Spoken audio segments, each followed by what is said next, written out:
Umar, satajiduni insyaallahu minas sabirin. Wahai ayahanda, kalau itu memang perintah dari Allah Subhanahu wa taala hak, maka kerjakanlah wahai ayah. Jangan ada keraguan lagi wahai ayah. Insyaallah saya tergolong orang-orang yang sabar. Berderai air mata Ibrahim alaihissalam, anak satu-satunya yang didambakan untuk meneruskan perjuangannya, diperintahkan oleh Allah untuk membunuhnya dengan disembelihnya atau dibuat sebagai korban. Begitu totalitasnya Ismail alaihissalam berserah diri kepada Allah Subhanahu wa taala. Lalu berangkatlah kedua insan ini ke Mina.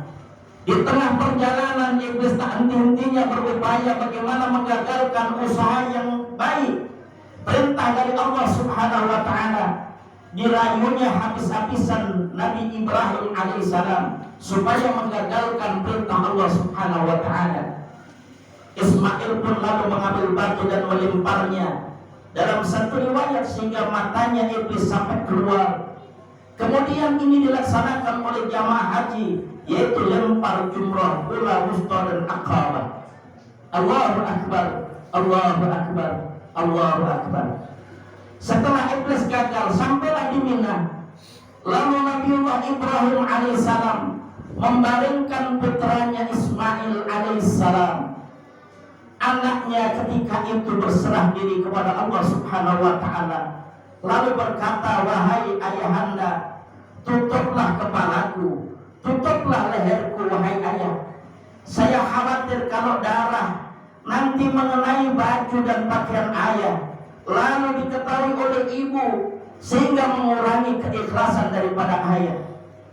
Nabiullah Ibrahim alaihissalam lalu mengambil pisau yang sangat tajam. Falamma aslama wa talahu lil jabin.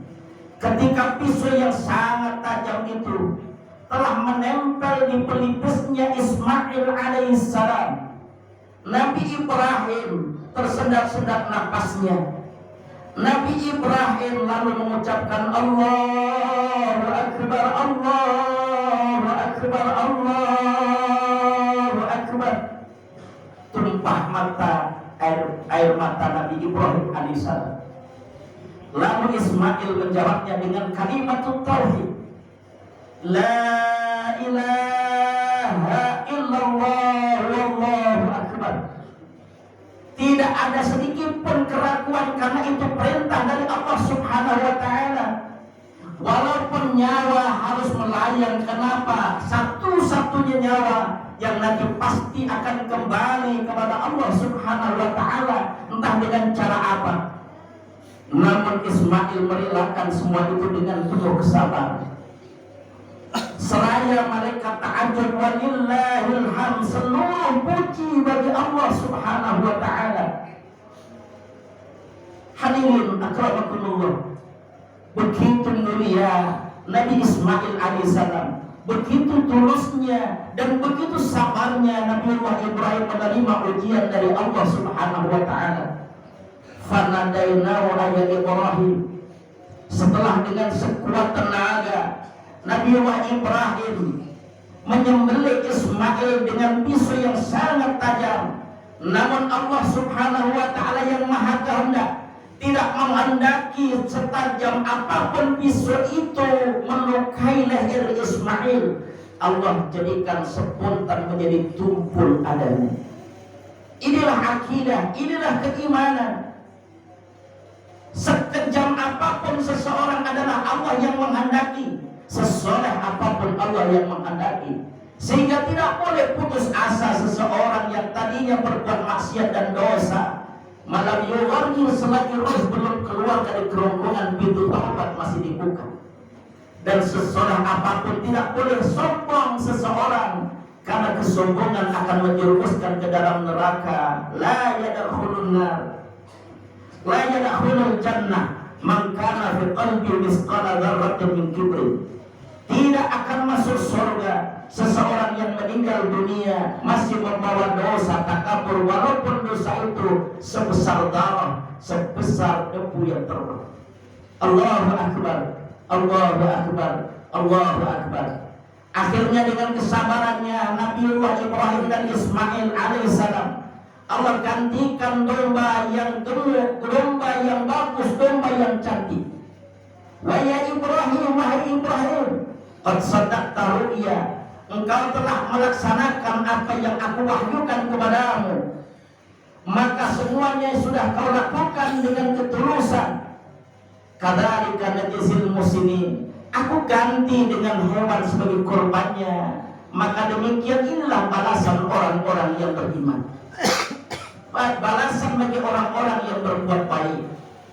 Ayolah hadirin yang dirahmati Allah sekalian, andai kata Allah mensyariatkan di dalam berkorban kita mesti memotong anak kita, mungkin kita tidak tega, atau tega tapi dengan terpaksa. Sedangkan Allah syariatkan saja dengan domba, dengan sapi, dengan kerbau dan lain sebagainya, dengan unta. Itu pun kadang-kadang diberi kemampuan oleh Allah Subhanahu wa ta'ala, kita masih enggan untuk menjalankannya. Bisa orang tua membelikan anak HP berjuta-juta, bisa orang tua membelikan motor kepada anaknya berjuta-juta, bisa orang tua membelikan sepeda buat anaknya berjuta-juta, tapi orang tua enggan mengkorbankan anaknya ketika kemampuan itu ada. Sabda Rasulullah sallallahu alaihi wasallam, "Mallahu sa'atun wa lam yudhi falyaqrabanna musallana hada."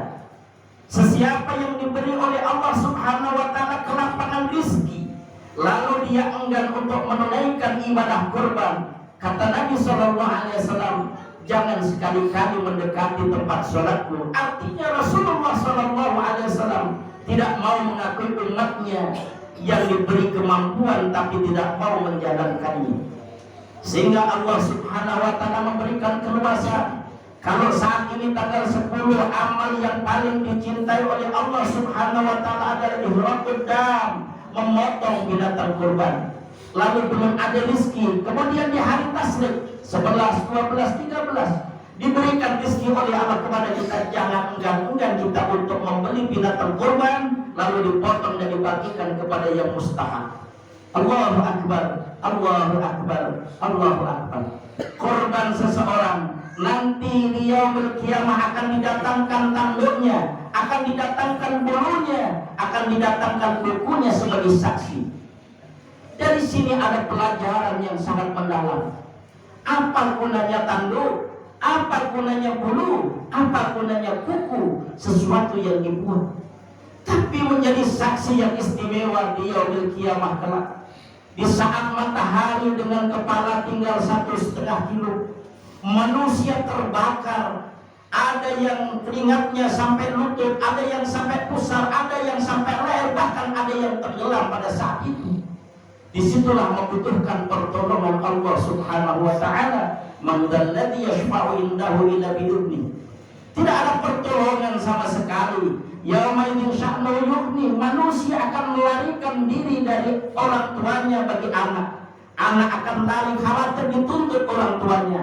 Suami akan lari dari istrinya, istri dan akan lari dari suaminya, karena satu sama lain disibukkan dengan urusan masing-masing. Siksa sudah di depan mata. Maka orang-orang yang menunaikan ibadah kurban dengan ketulusan semata-mata hanya karena Allah, didasari dengan ketakwaan, maka akan pergi ke surga naik dengan binatang yang dikorbankan semasa di dunianya. Allahu Akbar, Allahu Akbar, Allahu Akbar. Kita berdoa kepada Allah Subhanahu wa ta'ala, mudah-mudahan seluruh ibadah yang kita lakukan diterima oleh Allah Subhanahu wa ta'ala. Mudah-mudahan Allah lapangkan rezeki kita sehingga belum mampu, misalnya hari ini kita berkorban di hari tasrik. Kemudian hari-hari berikutnya, ketika hayat masih dikandung jasad, ketika masih diberi kesempatan hidup, kita niat dalam hati kita akan menunaikan ibadah kurban khususnya dan istiqamah dalam ibadah-ibadah yang lain.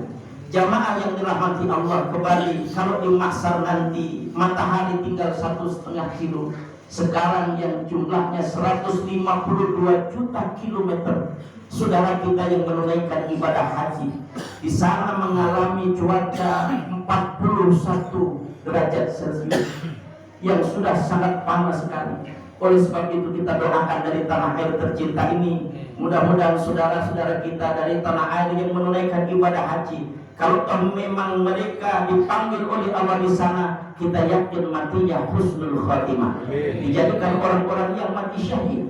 Dan kita berdoa mudah-mudahan tahun-tahun yang akan datang kita dipanggil oleh Allah Subhanahu wa taala, baik dalam pelaksanaan ibadah haji maupun ibadah umrah. Amin ya rabbal alamin. Demikian sekelumit Al-Fakir sampaikan, mudah-mudahan menjadi renungan dan ada guna dan manfaatnya. Amin ya rabbal alamin. Inna assalal kalam wa abyanul nuzul kalamul malikul a'lam. Fa idza qara'tal Qur'an fasta'id billahi minasyaitonir rajim. A'udzu billahi minasyaitonir rajim. Bismillahirrahmanirrahim. Inna a'tainakal kautsar fasalli li rabbika wanhar inna syani'aka huwal abtar. Barakallahu li wa lakum fil Qur'anil Karim wa nafa'ana bima fihi minal ayati wa dzikril hakim wa taqabbal minni wa minkum tilawatahu innahu wal ghafurur rahim wa qur rabbil warham wa anta khairur rahimin. Allah